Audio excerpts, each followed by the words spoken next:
Receiving blood has been a part of my life due to the fact that I had acute lymphoblastic leukemia when I turned 3, and I needed blood to make sure I was kept alive. I think it's important for young people to donate blood because we're in our prime right now and most of us are physically fit, and it's where our body is in its prime.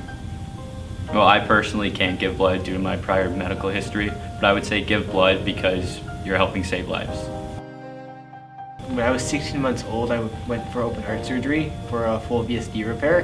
That's because there's a hole in the lower chamber of your heart and it needs to be repaired. So when I went in, I was too small to prime the machine that kept you alive during the surgery, so it required blood from donors to prime the machine, and it kept me alive.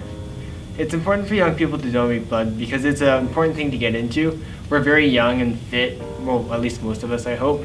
So our blood is probably the best it'll ever be, so it's really important to donate at the age we are now.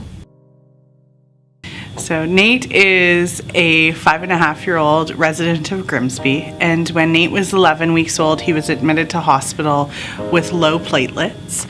They were 15,000 and normal is 150 to 400,000. He was a few weeks later diagnosed with Wiskott-Aldrich syndrome, which is a primary immune deficiency disorder that causes the bone marrow to fail. So his body was unable to fight infection, but it was also unable to produce platelets. And so Nate needed to have blood transfusions every 2 to 7 days until he received a life-saving bone marrow transplant on December 2nd of 2010 when he was 8 months old.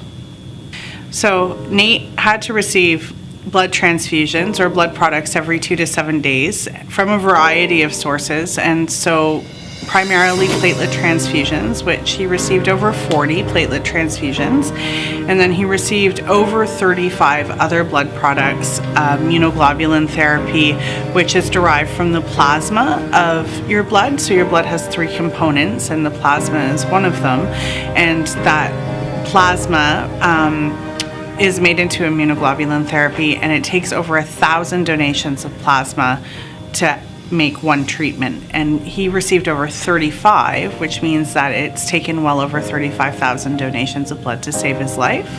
As well, his bone marrow came from the international registry from a cord blood donation, so someone anonymously saved his life with stem cells. 1 in 2 Canadians knows someone who has needed a blood transfusion or has required a blood transfusion themselves.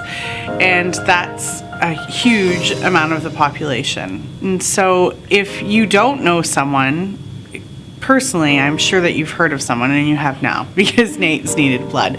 So it's really important to give back to the community, because at some point you may be in need yourself, but as well our blood population is aging, and so many people are becoming too old to donate blood, and we need to revamp our donor pool so that there's enough blood for anyone when they need it. Nate was so small and so fragile when he was receiving blood. It was a comfort to me to know that Canadian Blood Services took so many precautions in making sure that the blood was safe. Thanks for giving blood. You can save a life with me. And keep coming back. I can't come.